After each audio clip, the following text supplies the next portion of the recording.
Welcome to The Conversation Weekly from The Conversation. Now to Austria, where the far-right Freedom Party is celebrating its first parliamentary election victory. Across Europe, the far-right is on the rise. Taking on governments. Economists told the BBC the far-right alternative, the Deutschland Party, poses a risk to the roots of democracy. Across Europe, far-right movements are gaining ground. They're winning seats in parliaments and normalising extremist rhetoric, raising comparisons with former periods of fascism on the continent. But in some communities, people appear more resistant to fascist ideologies, and this has deep historical roots. In Italy, Nazi forces occupied the north of the country between 1943 and 1945. Ordinary people in towns and villages took up arms against fascism in one of Europe's largest resistance movements. 80 years later, in many of these same towns, anti-fascist sentiment remains unusually strong. And in this episode, we speak to a researcher who's been trying to find out why. I'm Gemma Ware, and this is The Conversation Weekly, the world explained by experts.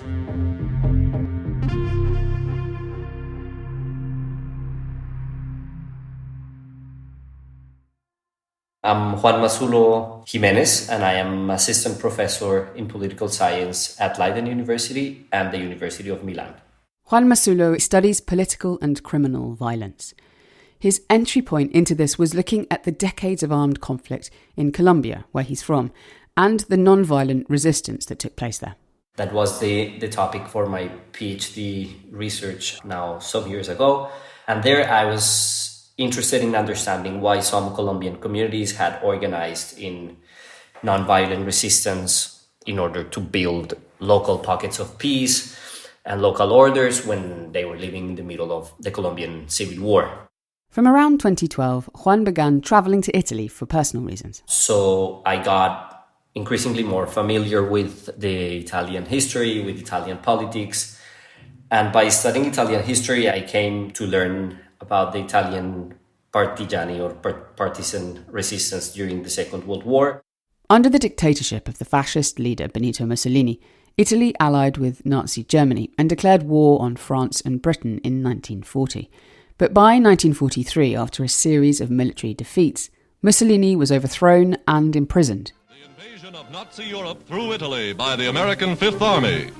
Embarking for Salerno, just below Naples, the great amphibious force of Lieutenant General Mark Clark strikes for the north. Italy withdrew from World War II in September 1943 after they signed the Cassibile armistice with the Allied forces. Then Germany was not happy with that decision, so they decided to invade Italy. And they came from the north, and their idea was to advance all the way to the south. When they arrived into Italy, they relatively quickly defeated the Italian forces that were there, and they freed Mussolini and established what it is known as the Italian Social Republic, the Repubblica Sociale Italiana, which was, let's say, the last incarnation of the Italian fascist regime. This German occupation and the establishment of the Repubblica Sociale Italiana triggered a lot of resistance, especially in the north and among a very diverse set of, let's say, segment of the Italian population. And this resistance is what led, within the World War II, to what we would call the Italian Civil War, which lasted from September 1943 until May 1945. This Italian resistance movement during World War II opposed Mussolini's fascist regime and the Nazi occupation of Italy. What happened in that resistance and what was remarkable about it? Something remarkable about it is its size. It's among the biggest resistance movements in the entire continent, entire Europe. Many people would agree that it was the second largest after Yugoslavia. It is also remarkable because it played a very active role in liberating the country. So, of course, the Allies played an important role in liberating the country, but in the deep north, the work that these resistance movements did was indispensable for the liberation. Torino celebra la resistenza e altri capi delle formazioni partigiane sfilano alla testa dei reparti. The resistance movement overall is quite widespread, but it is concentrated in northern and central Italy. mainly because that's where the Germans came from. But of course, there were some hubs. So many people would say that Cuneo, which is a city an hour and something away from Turin, is the birthplace of resistance.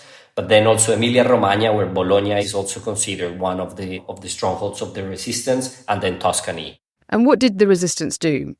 And who made it up? Yes, so the composition is very diverse. So some of the first bands were created by anti-fascist leaders who had fled the country during the fascist regime, but also from people that fought for the army and that had disbanded.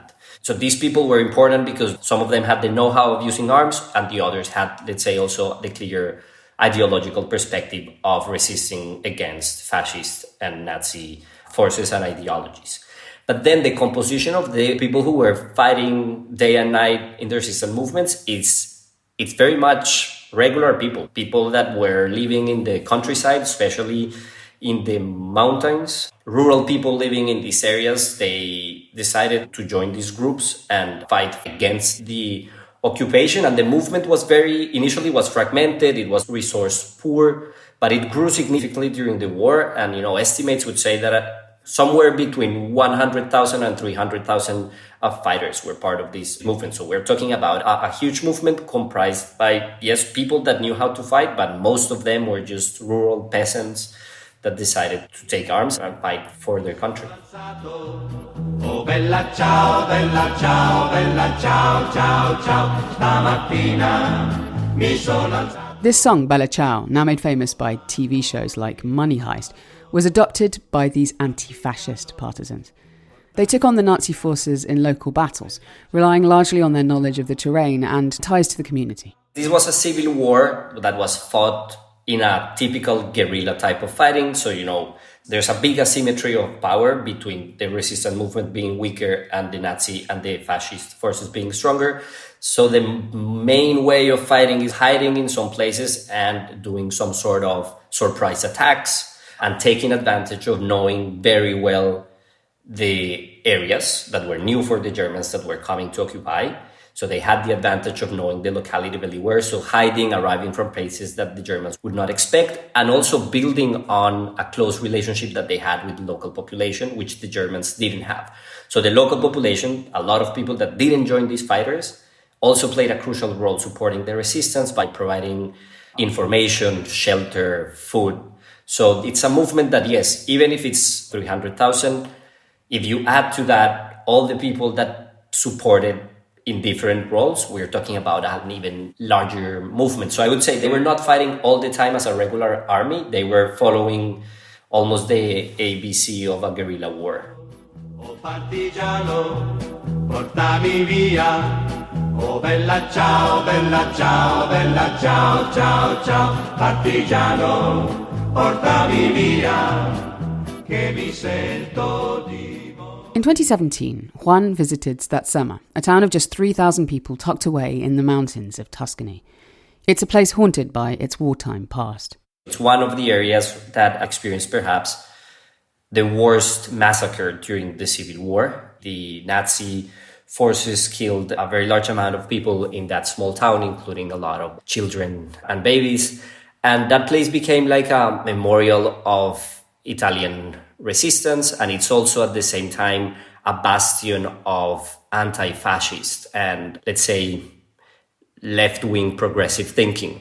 So when I saw that, I always thought there might be a relationship between and a sort of association between places that had very dramatic experiences during the war and places that today are more progressive. But it was just an intuition.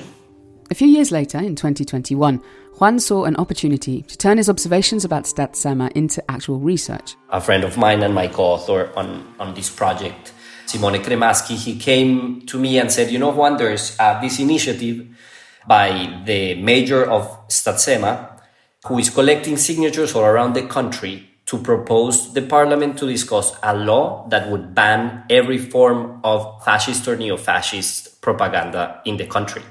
Oggi le forze politiche antifasciste hanno organizzato una raccolta firme per dire no appunto al fascismo e al nazismo.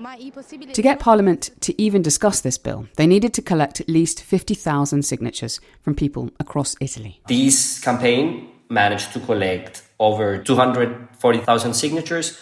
So basically we got in touch with the promoter of this initiative, and he accepted to share with us data set, but with the number of signatures per every Italian municipality. That's when we found an opportunity to start studying whether there was an association in places where there was resistance during the war and places that supported more significantly this initiative. And we did find out that there was an association. How did you set about trying to understand that relationship? So basically, we were able to know at the municipality level how many people were willing to support an anti-fascist initiative, and that was our measure of anti-fascist sentiments in Italy today. After doing some statistical cleaning and modelling with the data, Juan and his colleagues were able to map where resistance was strongest during the Nazi occupation onto where most signatures were collected for the petition. Okay, so you found these places that had this unusual strength in the link between their resistance past and their anti-fascism support today, and you went and interviewed people there. What did you learn from these interviews about what was going on in these places? So these people spend a lot of time memorializing what happened, and they do not only talk about the violence. So let's say that the main frame of a lot of these places is not we have been victims of Nazi and fascist violence, but we have been the heroes that play a crucial role in liberating the country. So that's part, like the discourse is not a discourse of victimization, but they would put the emphasis on how great their local community members were in contributing to the country's liberation and then the establishment of democracy. And the second element, which we didn't think about it before, was that the way that they memorialize the resistance past is extremely localized. It is different from what you see in bigger cities. So Italy memorializes its resistance everywhere, I would say, especially in the center and the north of the country. But in bigger cities, it's a very generic way of memorializing what happened.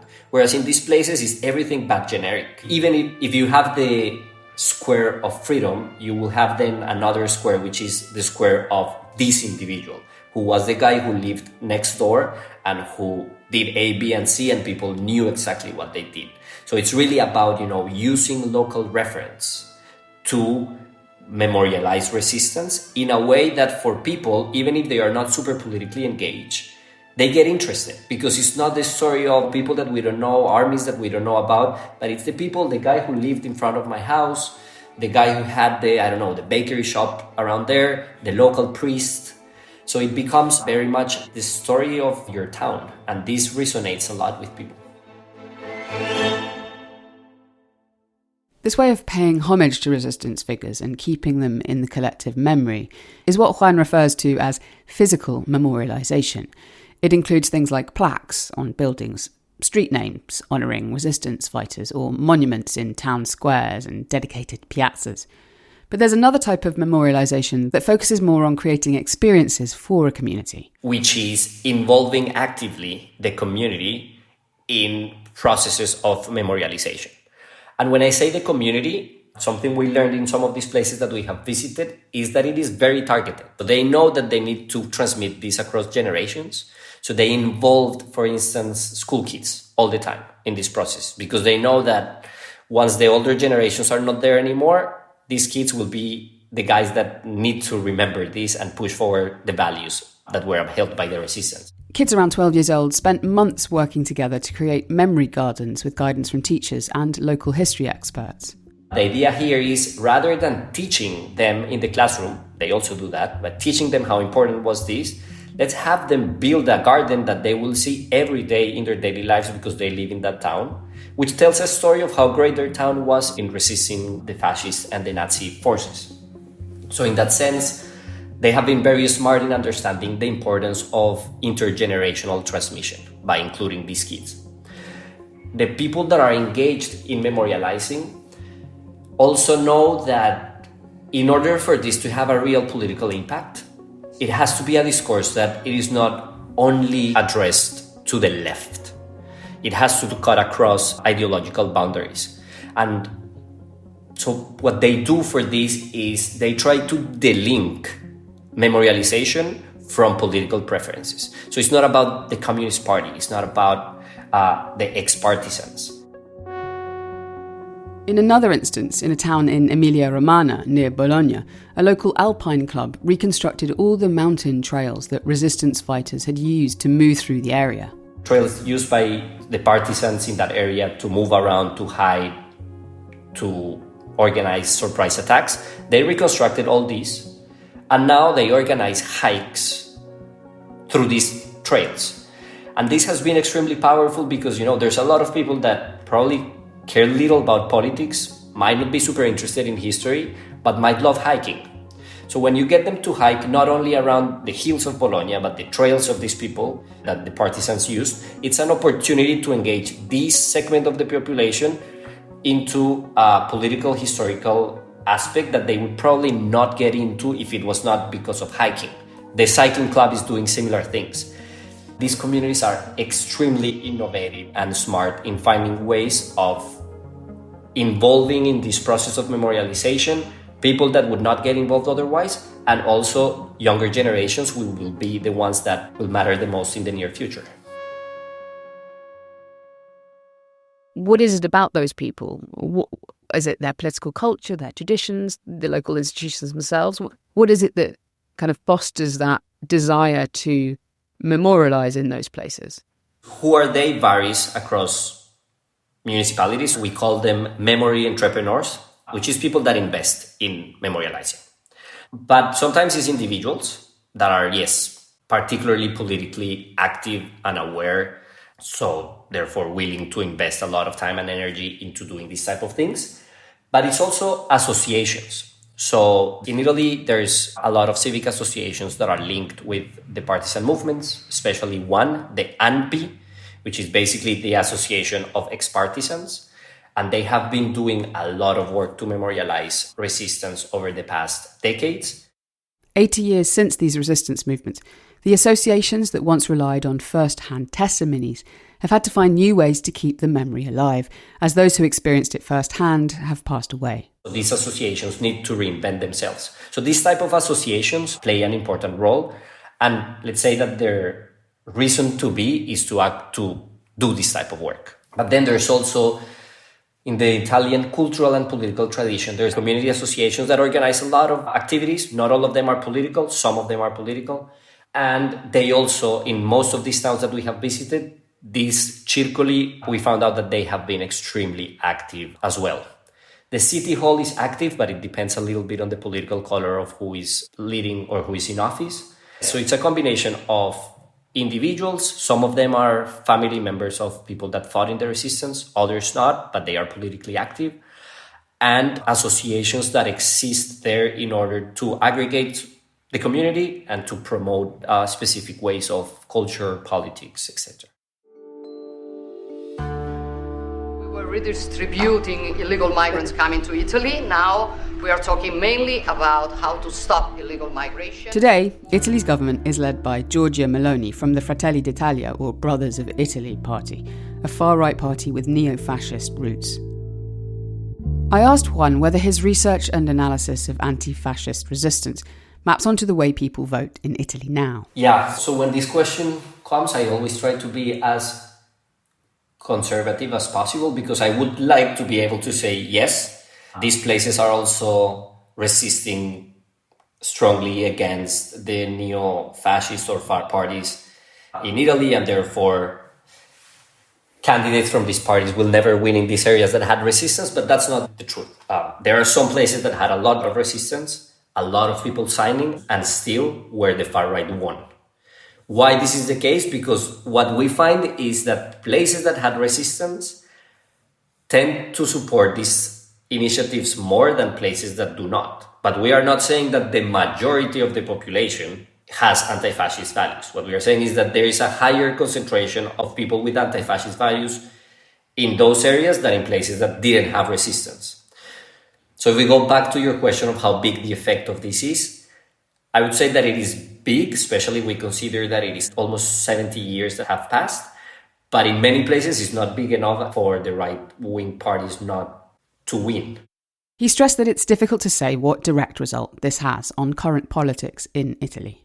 What we know by other research, by other scholars, is that places that had resistance in the past, up until the moment in which the Communist Party existed, late 80s, tended to vote more strongly for the Communist Party, and therefore they were ruled by the Communist Party then. This effect has faded over time. So I cannot say that this is shaping politics in dramatic ways, but I think it's good news to know that these places, if they memorialize this, at least there will be a bastion of the population that will fight against the advancement of the far right in Italy, and that they will get active when the values and the narratives and the collective memories of the resistance are threatened by these new tendencies of ignoring what happened, or stressing that the resistance was just mainly a violent movement and that they killed a lot of people. So, to end then, how could these insights that you're drawing from your research help counter fascist, neo-fascist, far-right movements in Italy today that are in power, in the ascendancy in some ways, in some places? I guess, and I like to think that the more we learn about how this memorialization process works and what type of strategies are more efficient, and knowing, these innovative ways of bringing in the Alpine Club and all these interesting ways in which local communities have been successful in doing it, will give us tools to try similar things in other areas and at a, let's say, more frequent rate, so that, let's say, that critical mass that signed for this anti-fascist initiative is not only bigger in places with resistance than without resistance, but it becomes closer to the majority. But the more people we have in these communities, the more that the topic will be on the table. And I think that the threats that we are seeing to that movement today, in a way, might backfire. But now that they are saying, hey, maybe if we do not do a lot, these things can go south, it might be an opportunity for people to say, let's do something.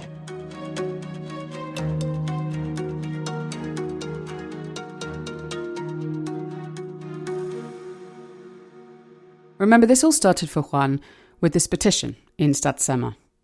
What actually happened with the petition and those 240,000 signatures? So that's an interesting story, because, as I said, to get that discussed in Parliament, you need 50,000 signatures. These people got close to 250,000, and they managed to do this in the middle of COVID. So it was super hard to campaign for this, and still they managed to get a huge number. So there was a lot of excitement, of course, because it was not only 50,000, but a lot more than that. And we are in 2025, and the bill has not yet been discussed in Parliament. Thank you so much, Juan, for your time today and for talking to us about your research. It's been fascinating. So thank you. Thank you. It's been a pleasure.